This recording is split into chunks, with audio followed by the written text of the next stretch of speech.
میں یہ چاہتا ہوں کہ جو آپ کے پاس ہے وہ ہمیں دے دیں، میں اس کے لیے تیار ہوں۔ جو آپ کے پاس ہے وہ آپ دے دیں اور جو ہمارے پاس ہے ہم دے دیتے ہیں۔ میرے پاس تو کچھ بھی نہیں ہے، پھر میرے پاس بھی کچھ نہیں ہے۔ آپ دنیا دے دو، ہم دین دے دیتے ہیں۔ ہم سے آپ نے لینا کیا ہے سوائے دینے کی خواہش کے؟ اگر آپ میں دینے کی خواہش پیدا ہو گئی تو یہی ہم نے لینا ہے۔ اگر آپ کی دنیا دین کے راستے پر نثار نہیں ہوتی تو پھر آپ نے یہاں سے لینا کیا ہے؟ دین ہے کیا نثار کرنے کے علاوہ؟ دین ہے ہی یہ کہ دنیا نثار ہونا آسان ہو جائے۔ جب دنیا نثار ہونا آسان ہو جائے تو یہی دین کی خوبی ہے۔ ہم آپ کو یہ بتا رہے ہیں کہ دنیا کو محفوظ رکھنا یا محفوظ رکھنے کی خواہش سے دین کی محبت فروغ نہیں پاتی۔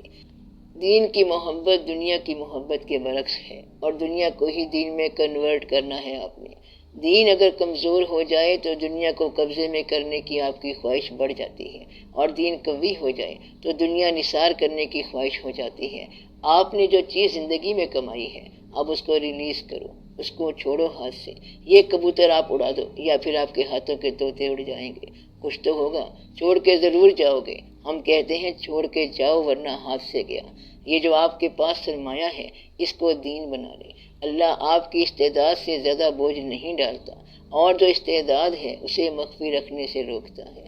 دین میں وہ آدمی بہت جھوٹا ہے جو پیسے رکھتا ہو اور اللہ کو صرف عبادت سے حاصل کرنا چاہے، اللہ قیامت تک نہیں ملے گا۔ جس کے پاس پیسہ اس کی شناخت ہو، سماج میں جو پیسے والا مشہور ہو اور وہ اللہ کو نماز سے راضی کرنا چاہے تو یہ نہیں ہو سکتا۔ اللہ اس سے اور بات کرتا ہے، اسے کہتا ہے کہ تو پیسے دے، کیونکہ اس کا مزاج اور طرح کا ہو جاتا ہے، اس لیے اس مزاج کو توڑنا ہوتا ہے۔ آپ لوگ اللہ کی محبت کے علاوہ کی محبت کو نکال دیں اور اس وقت وہ پیسہ ہے، اس وقت وہ آسائش ہے، اس وقت وہ ڈیزائر فار سیکیورٹی ہے اور اپنے آپ کو قائم رکھنے کی خواہش ہے۔ اگر یہ بات نہ ہوتی تو پھر تھل کے اندر فرید رحمت اللہ نہ چلتا تو کوئی بات ہے نا۔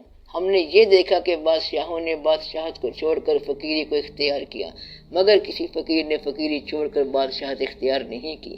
اس میں ضرور کوئی راز ہے اور یہ کوئی بلند بات ہے، اس لیے آپ نے جو سوال کیا وہ ہمیں منظور ہے۔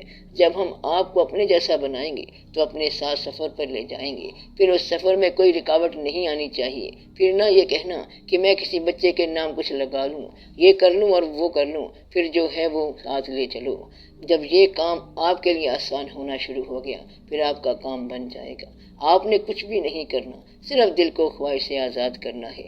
دل پھر اللہ کا گھر ہے خود بخود ہی، پھر دقت کی کوئی بات نہیں، یہ واقعہ خود بخود ہو جاتا ہے۔ یہ بات صرف بات سمجھ آنے کی بات ہے۔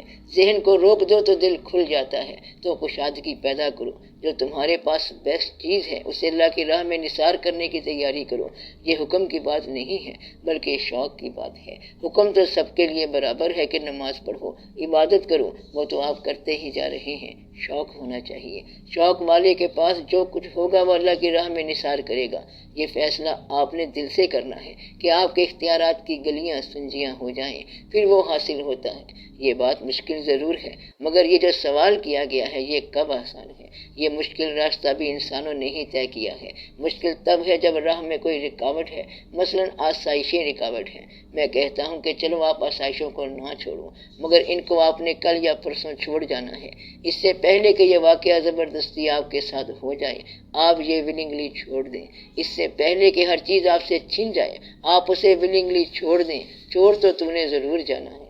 زندگی میں کم از کم ایک سٹیج ایسی ضرور آنی چاہیے، ایک نقطہ ضرور آنا چاہیے کہ جب انسان کی نگاہ آنے والے وقت پر لگی ہوئی ہو۔ گزرے ہوئے وقت کو آپ خدا کے لیے چھوڑ دو اور جو وقت آ رہا ہے اس کی طرف رجوع کرو۔ وہ آدمی بڑی مشکل میں مرے گا جس کا آخری وقت ہو اور اس میں دنیا کی محبت ہو۔ یہ بڑی مشکل موت ہے، تب جان بڑی مشکل سے نکلتی ہے۔ اتنا کچھ حاصل کیا تو کیا حاصل کیا؟ یہ سارا حاصل اسے بھی نہ بچا سکا، اس کا مال اسے نہ روک سکا۔ میں یہی کہہ رہا ہوں کہ انسان اپنے مال کا جھوٹا مالک ہے، جس کی ملکیت کی عمر اس سے زیادہ ہے۔ آپ جو پروڈیوس کر رہے ہیں وہ بعد میں رہ جاتا ہے اور آپ اس سے جدا ہو کے جاتے ہیں۔